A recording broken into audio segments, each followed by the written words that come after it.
Kisah dendam berdarah istri teraniaya ini diangkat dari cerpen Tabu Berdarah karya Mirada P. yang telah tayang di web Risalah Misteri. Pada tengah malam dingin berangin kencang, di atas sebuah jembatan, tampak seorang perempuan muda tengah berdiri. Parasnya kusut masai, air mata tak henti mengalir di pipi. Terngiang di telinganya caci maki mertua dan suaminya yang menyebabkan ia putus asa seperti ini. Dasar mandul, cerai saja dengan anakku.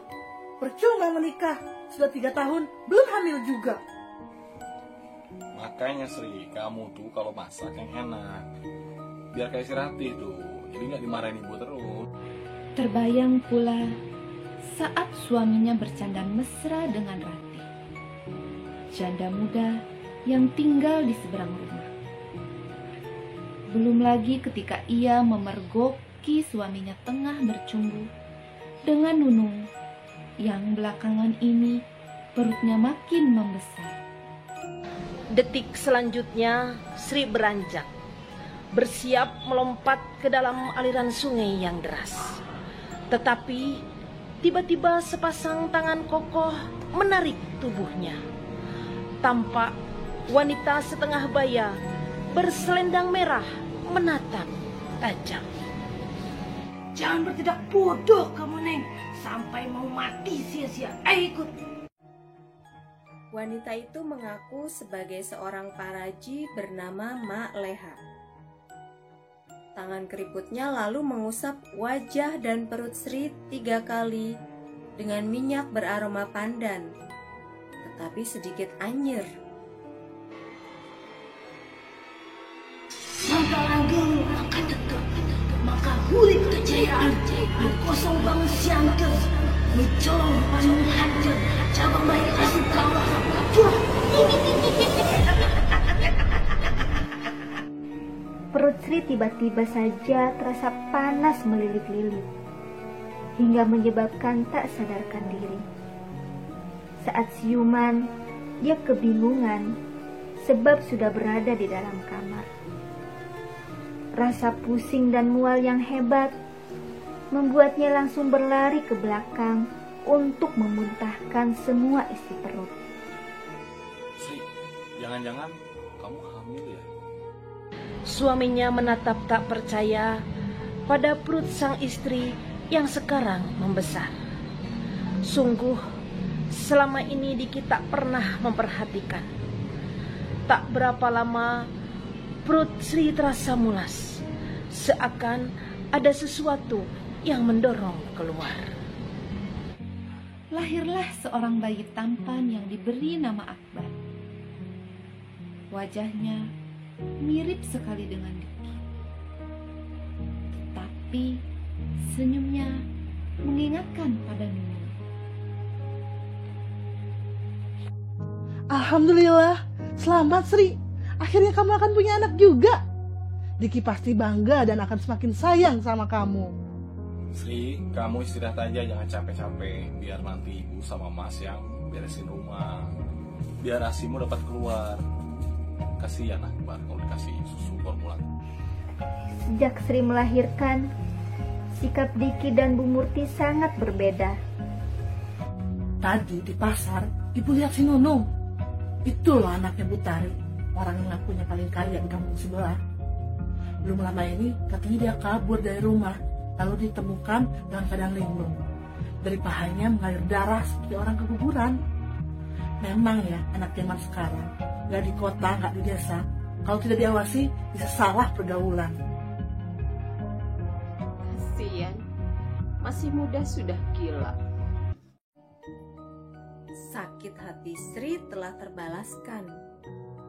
Dia melirik ke arah suaminya yang tengah mematung. Wajahnya pucat pasi. Berarti benar, janin yang dimasukkan ke rahim Sri oleh Mak Leha adalah anak Nunung dengan Diki. Dalam hati, ia berterima kasih kepada Mak Leha. Prahara kembali datang. Sore itu, Sri berniat belanja kebutuhan menjahit ke kota. Ia menitipkan Akbar pada sang mertua.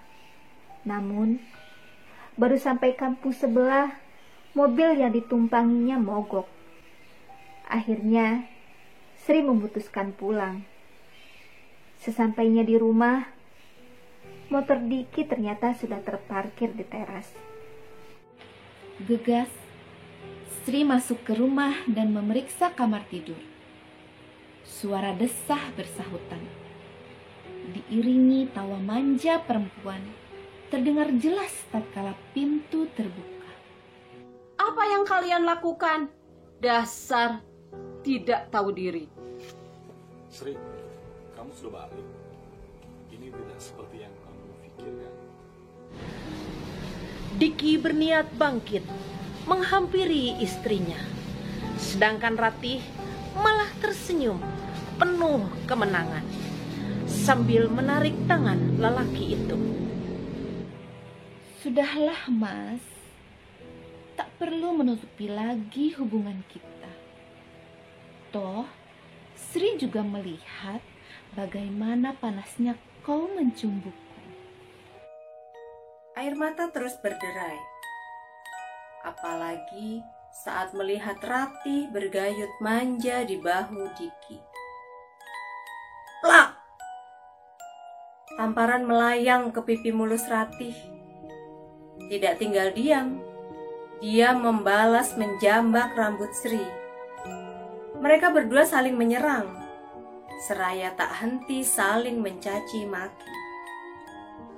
Sudah cukup, kalian ini seperti hewan yang sedang memperebutkan makanan. Ini kan bisa diomongin baik-baik.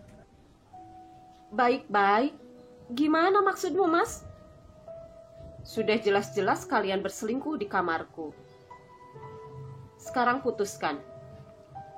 Kamu memilih aku atau Ratih? Sebenarnya aku tidak mau milih. Tapi kalau maksa, Sri, tentu saja aku milih Ratih. Dia lebih cantik dan dapat memuaskanku dengan baik. Tega banget kamu, Mas. Perselingkuhanmu dengan Nunung saja sampai saat ini belum bisa aku lupakan. Sekarang Ratih jadi pemuas nafsumu. Rasa nyeri dan sesak di hati membuat Sri berlari menuju jembatan. Ia berteriak memanggil Mak Leha berulang kali. Didorong rasa putus asa, tubuh perempuan itu terjun bebas. Hampir saja disambut derasnya air sungai. Tiba-tiba sehelai selendang merah menarik tubuhnya ke udara, lalu menurunkannya pelan-pelan. Apa bisamu hanya seperti ini?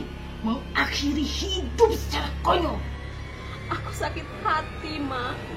Aku benci dengan orang-orang yang selalu merusak kebahagiaan keluargaku. Kebahagiaanmu itu semu, Neng. Sebaiknya pergilah cari kebahagiaan di tempat lain bersama anakmu. Tidak, Mak. Akbar bukan anakku. Dia hanya anak Mas Diki dengan perempuan lain.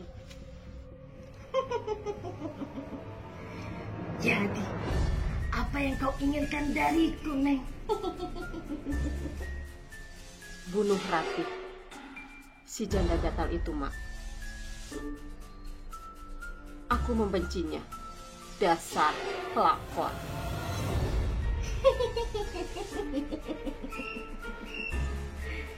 Tidak semudah itu mengambil nyawa manusia, Neng. Lebih baik kau pulang. Tunggu saja. Pasti ada hukuman atas perbuatanmu.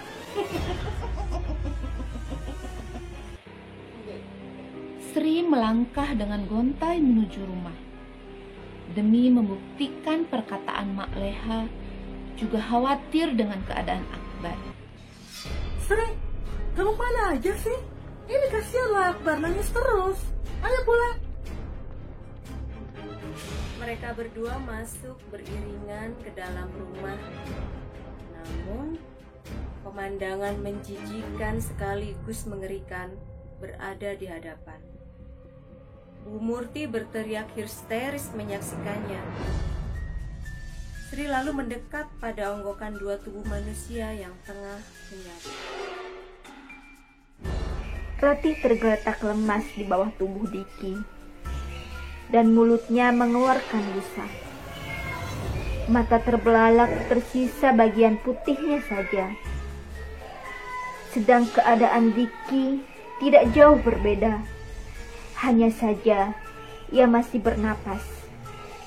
Rangan kesakitan keluar dari mulutnya. Bagaimana, Mas? Enak? Keadaan tiba-tiba berubah mencekam. Tak lama muncul bayangan hitam yang berwujud menjadi Mak Leha. Bu Murti bagai terhipnotis, terpaku menyaksikan apa yang dilakukan Mak Leha.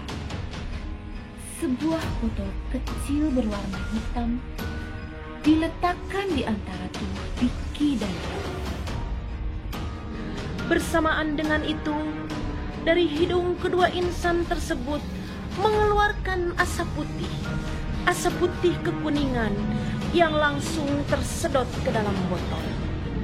Diki berteriak kesakitan, menggelepar bagai ayam dipotong. Kemudian seketika terhenti, mati.